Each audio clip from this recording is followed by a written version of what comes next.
of investing, working, or starting a business in the cannabis industry? We've got you covered right here on Plant Problems. Hosted by Tony Frischknecht, Plant Problems takes a different approach to cannabis than what you're seeing and hearing from the mainstream media. Come along with Tony and be in the know about how to invest, work, or start a cannabis business. Let's get the show started with your host, Tony Frischknecht.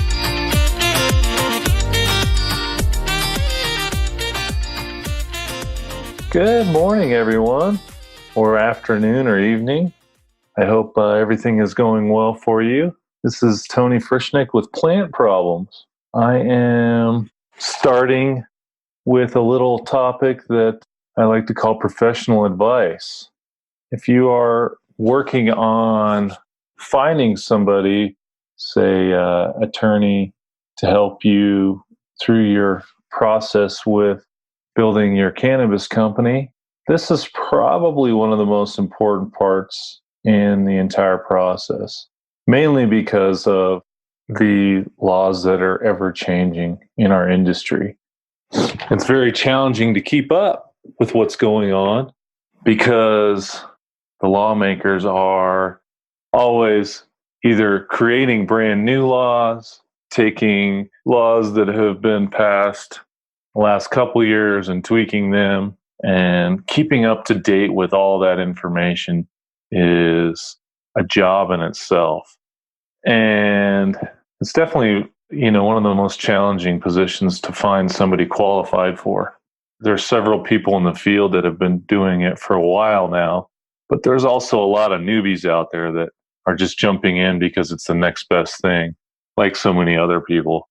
You got to remember that when you're looking for some quality prospects to help represent you. I've learned in the time I started dealing with attorneys back in 2005 time period.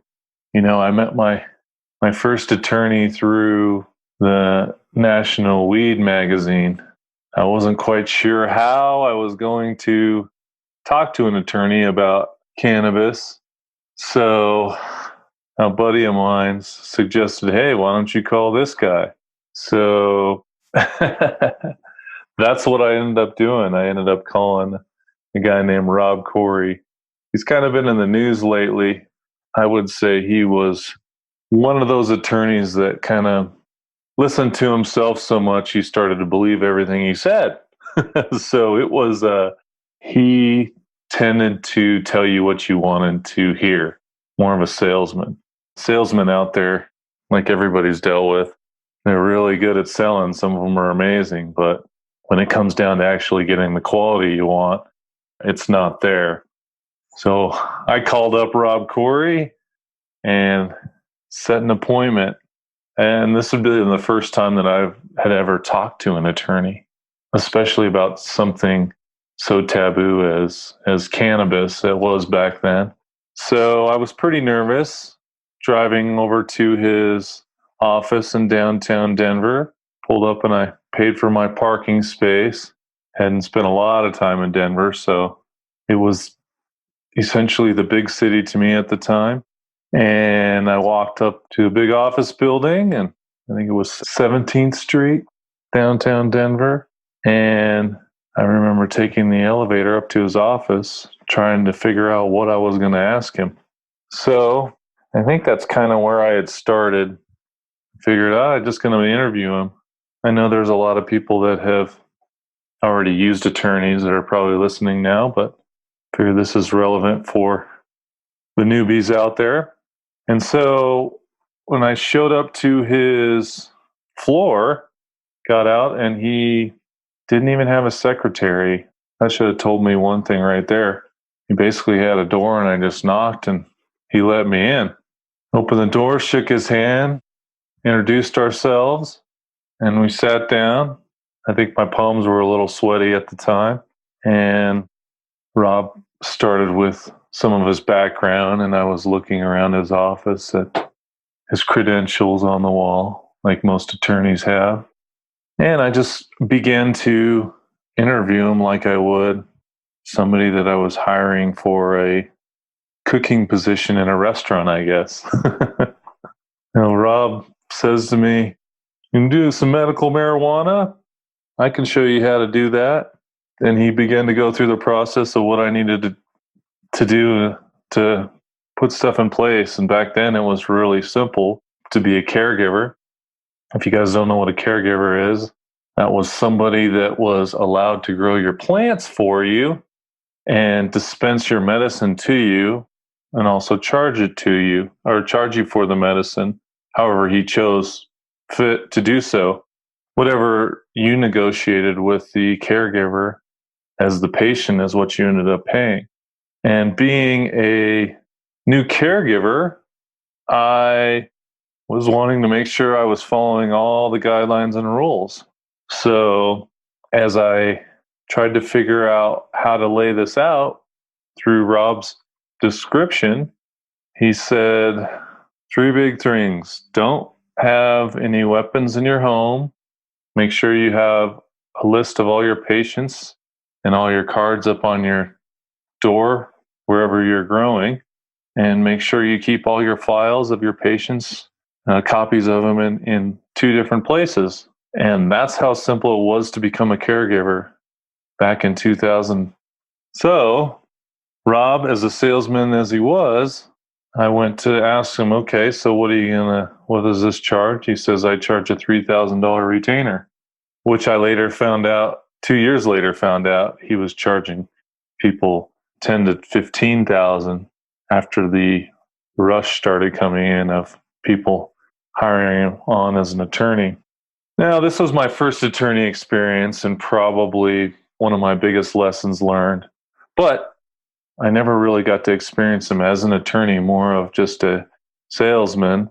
He was able to give me enough information to get me started and going.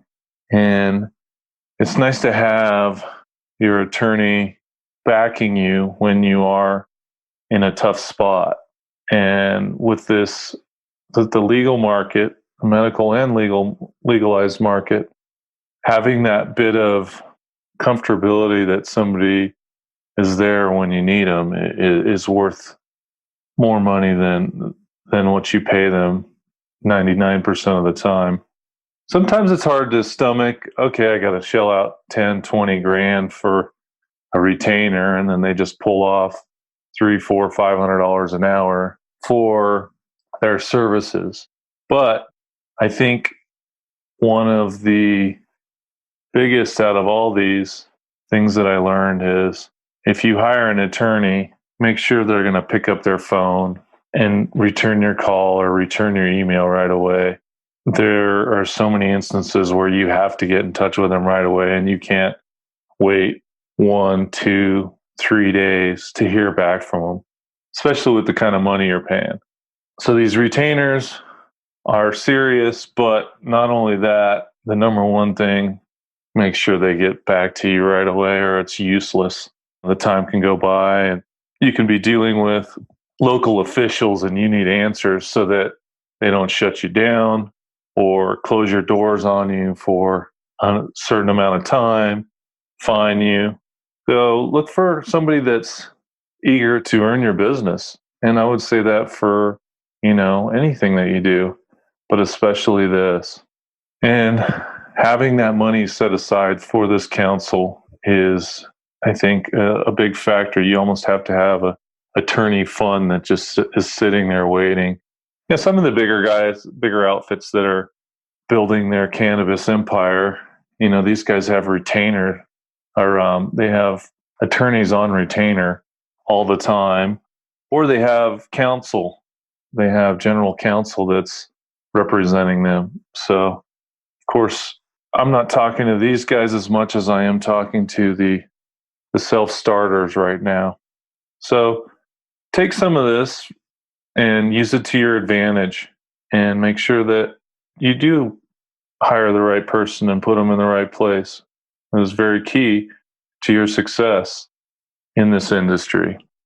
Now, that's just a little snippet of some great points that I hope you guys can take advantage of. And I hope that starts off your day okay and gets you guys some good motivation to take steps forward. Well, I hope everything goes well for you today, and I will talk to you guys very soon. Bye for now. You've just listened to another insightful episode of Plant Problems. If you like what you heard so far, don't forget to tell your friends and colleagues. For additional resources or to leave a review, head over to plantproblems.com. Join us again next week on Plant Problems with Tony Frischknecht. We look forward to having conversations with you as we go along this journey.